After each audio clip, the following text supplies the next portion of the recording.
बिस्मिल्लाहिर्रहमानिर्रहीम, अस्सलाम वालेकुम। जो धोखा अमेरिका ने यूक्रेन को दिया है, जो पूरे यूरोप ने धोखा दिया है, इसके बाद चीखें दो ममालिक की निकल रही हैं, ताइवान की और भारत की। इस वक्त सूरत हाल ये पैदा हुई है कि रशियन फोर्सेस इस वक्त यूक्रेन के कैपिटल में पहुंच चुकी है और वहां पर लड़ाई जारी है। अमेरिका ने ऐलान किया है कि 2 दिन के अंदर, इतवार तक उन्होंने कहा है कि पूरे का पूरा यूक्रेन रशिया के अंडर चला जाएगा, रशिया उसको फतह कर लेगा।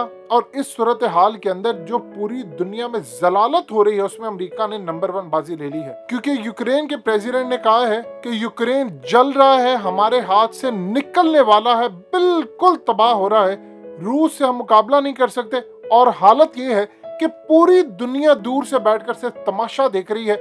इस वीडियो की अहम डिस्कशन चलती रहेगी, लेकिन इससे पहले आप वीडियो को लाइक करें, हकीकत टीवी को सब्सक्राइब कर लें और बेल आइकन पर जरूर क्लिक करें।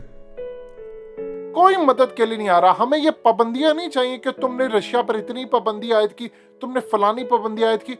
हमें जो तुम लोगों ने कहा था कि तुम लोगों की मदद की जाएगी हथियारों से, फौज से, एयरफोर्स से, मिसाइल सिस्टम से, वो तमाम की तमाम मदद अब किधर है? यानी हमें तुम लोगों ने थपकी देकर जंग में तो धकेल दिया है, धक्का दे दिया है, और जब लड़ने की बारी आई है तो हमारे साथ कोई खड़ा होने को तैयार नहीं। ना कोई नेटो तैयार है और ना अमेरिका, और सिर्फ पूरी दुनिया के अंदर लीडर बयान दे रहे हैं। ये कहना है यूक्रेन के प्रेसिडेंट का।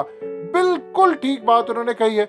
अमेरिका ने असल में थपकी दी। अमेरिका ने कहा था कि तुम जंग में कूद पड़ो, हम उसके बाद बताएंगे। लेकिन रशिया ने जब धमकी दी, यानी पुतिन ने जो धमकी दी, उस पर उन्होंने कहा कि कोई भी मुल्क अगर आया यूक्रेन को बचाने के लिए तो फिर उसके साथ इतना बुरा अंजाम होगा। यानी उन्होंने एटमी हमले की भी धमकी दे दी। उन्होंने कहा वो तबाही होगी उस मुल्क की, उसके साथ वो बुरा सलूक किया जाएगा, बुरा हशर होगा जो तारीख में उन्होंने कभी नहीं देखा होगा। आप ये देखें कि इस वक्त नेटो की अफवाह जो अफगानिस्तान में चढ़ दौड़ने के लिए तैयार थी, यही वक्त होता है कि आपको ताकतवर और कमजोर का पता चलता है। वहां पर उनके पास एयरफोर्स नहीं थी, हरा तो उन्होंने फिर भी दिया 20 सालों में।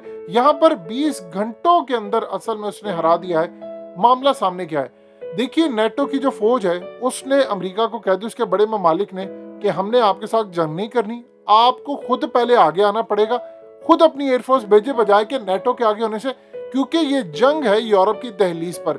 और यहाँ से अगर जंग होती है तो पूरे यूरोप में जाएगी, हमारी गैस बंद होगी। 95% गैस हम ऑलरेडी जो समर में हम सेव करते हैं, यानी 1 साल की गैस वो स्टोर करते हैं, वो कंज्यूम हो चुकी है। हम इस सूरत हाल के अंदर लड़ने के लिए बिल्कुल तैयार नहीं है। और यहाँ पर मामला ये है कि रूस ने जो बेलारूस के अंदर अपना S-400 लगाया था, उसने तबाही मचा दी है। यानी इमेजिन कर लें कि यूक्रेन के तैयारे तबाह कर दी। यूक्रेन के इवन के कई ऐसे पायलट्स हैं जो रूस के एजेंट पता चला निकले हैं, और उन्होंने तैयारे उड़ाकर कोई पोलैंड में ले गया, कोई किसी जगह। आप इमेजिन कर लें कि अमेरिका कर क्या रहा है। जी मेरी फौजें पोलैंड के अंदर आ रही है, मेरा एयर डिफेंस सिस्टम आ रहा है, तुम यूक्रेन में लेकर जाओ, तुम कर क्या रहे हो? लेकिन वो मदद के लिए नहीं जाएंगे।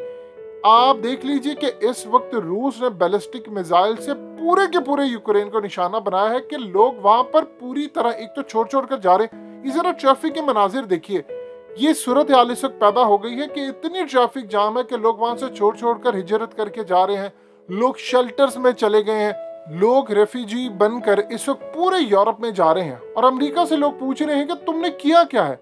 रूस ने तीनों तरफ से इनको घेर लिया है, क्योंकि एक साइड तो उनकी पूरी लगती है यूरोप के साथ। अब यहाँ पर सूरत हाल ये है कि चंद घंटों में बकौल अमेरिका के कि ये जंग खत्म हो जानी है। यानी किस तरह जंग खत्म होगी कि पूरे यूक्रेन पर कब्जा कर लेंगे। अब अमेरिका कह रहे जी सारी ऑप्शंस टेबल पर है। इन्होंने वही हशर किया है जो पाकिस्तान ने कश्मीरियों के साथ किया था। यानी हमने कश्मीर को लारा लगाए रखा 73 साल से, नगमे हमारे उनके लिए चलते हैं, हमारे उनके लिए कश्मीर डे है, तकरीरें हैं, नारा है, शारक है, और हम मदद करने के लिए नहीं गए।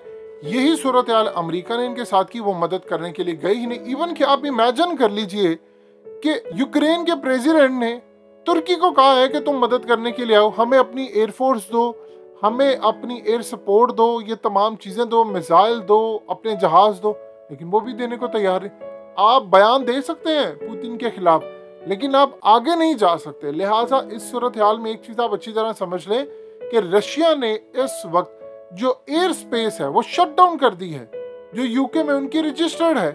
आप इमेजिन कर लें उस शख्स को आपने कहाँ पर लाकर छोड़ा है। 1980 के मिसाइल वो यूक्रेन इस्तेमाल कर रहा है, और सूरत हाल ये है कि उसने अपने शहरियों को कहा है कि जो रूस की फौजों के खिलाफ लड़ेगा हम उसको हथियार देंगे। बहुत देर हो गई है, जब अमरीकी फौज नहीं आएंगे लड़ने के लिए, जब नेटो नहीं आएगी, जब भारत जैसे मुल्क भड़के मारेंगे कि हम ये कर देंगे वो कर देंगे, जब कोई नहीं आएगा तो फिर यही सूरत हाल होगी।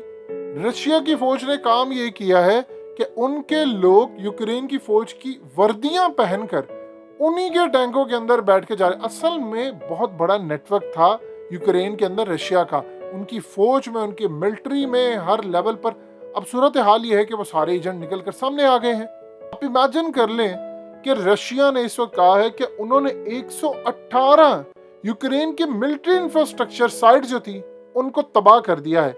और इस सूरत हाल में उन्होंने कहा है कि हमने जो पावर प्लांट्स है, यानी इन्होंने असल में अपने पैरा ट्रूपर्स भेजे हैं जो सारे आसमान से नीचे उतर रहे थे, उन्होंने इनके पावर प्लांट पर कब्जा कर लिया है।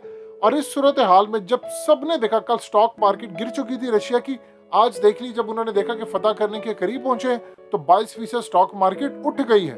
और अमेरिका ने बयान क्या दिया है? अमेरिका मदद करने की बजाय कह रहा है कि ये सोवियत यूनियन को बहाल करने जा रहे हैं, ये यूक्रेन तक नहीं रहेंगे, ये आगे भी बहाली के लिए जाएंगे सेंट्रल एशियन कंट्रीज। और यूक्रेन का प्रेसिडेंट कह रहा है बयान बाद में देना, हमें मरवा दिया तुम लोगों ने, हमें इस रास्ते में छोड़ दिया, मदद करने के लिए आ गया हो, पीछे बैठकर तुम तमाशा देख रहे हो, तुम बयान दागते जा रहे हो, हम ये कर देंगे, हम वो कर देंगे, तुम दुनिया की सुपर पावर कहलाते हो। एक तुम लोगों ने गोली नहीं चलाई हमारे मुल्क में आकर, हमें कह रहे थे कि हथियार देंगे, तुमने कहा था कि रशिया पर ऐसी पाबंदियां आयद करेंगे कि पूरी दुनिया देखे कि हमने आज तक किसी पर ऐसी पाबंदियां आयद नहीं की। बताएं क्या हुआ?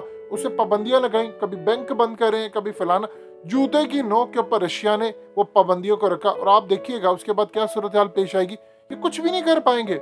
अमेरिका को पता है कि रशिया ने अगर साइबर हमले किए तो पूरे के पूरे अमेरिका की बिजली बंद हो जाएगी, बैंकिंग सिस्टम, उनकी वेबसाइट, उनका सारे का सारा सैटेलाइट सिस्टम तबाह हो जाएगा। बताइए वो कहां पर खड़े हैं? और आप देख लीजिए बरतानिया कहता है, यानी उनके जो डिफेंस सेक्रेटरी हैं वो कहते हैं जी 450 के करीब रशिया के जो सोल्जर्स हैं वो मार दिए हैं। अब वो पूछ रहे हैं कि भाई हमारे पास हथियार नहीं है, तुम कहां से खबरें चलाते फिरे हो कि इतने मार दिए उतने मार दिए। पूरे यूक्रेन में इस वक्त सायरन बज रहे हैं, लोग बुरी तरह तबाही का शिकार है, छोड़कर मुल्क जा रहे हैं, उनको पता नहीं करना क्या है। आज ये बहुत बड़ा लेसन मिलता है। देखिए ये भारत के साथ भी यही हशर होना है, इन्होंने भारत के साथ जो हशर करना है वो इससे बुरा होगा। जितनी कमिटमेंट्स अमेरिका और यूरोप ने यूक्रेन को दी थी उसकी 0.1% भी आज तक भारत को नहीं दी गई। तो आप सोच लीजिए, जिसको कहा था कि तुम जंग में अगर कूदोगे तो हम पीछे तैयार हैं, आप देख लें कि वो फतह होने वाला है पूरे का पूरा मुल्क, ये नहीं गए। और अमेरिका ने जो भारत के साथ करना है इंशाल्लाह, आप देखिएगा एक दफा जंग होने दें इनके साथ, इनका जो हशर होगा, एक तो इनके अंदर बगावते हैं, दूसरा अमेरिका छोड़िए कोई भी मदद करने के लिए नहीं आएगा इनकी। देखिए वो अब दौर गए कि आपने मिसाइल किसी पर मारने थे। अब यूरोप ये देख रहा है कि अमेरिका खुद मदद करने के लिए नहीं आ रहा, यूरोप का मैदान अखाड़ा बनने जा रहा है, अमेरिका कई हजार किलोमीटर दूर है, उसके मुल्क में नुकसान नहीं होने वाला।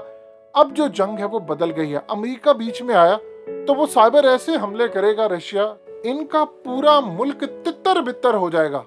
और जो बाइडेन ये कहता रहेगा आज ये कर लेंगे वो कर लेंगे, लेकिन आगे बढ़कर कुछ भी नहीं करेंगे क्योंकि रशिया ने इनको छोड़ना नहीं है।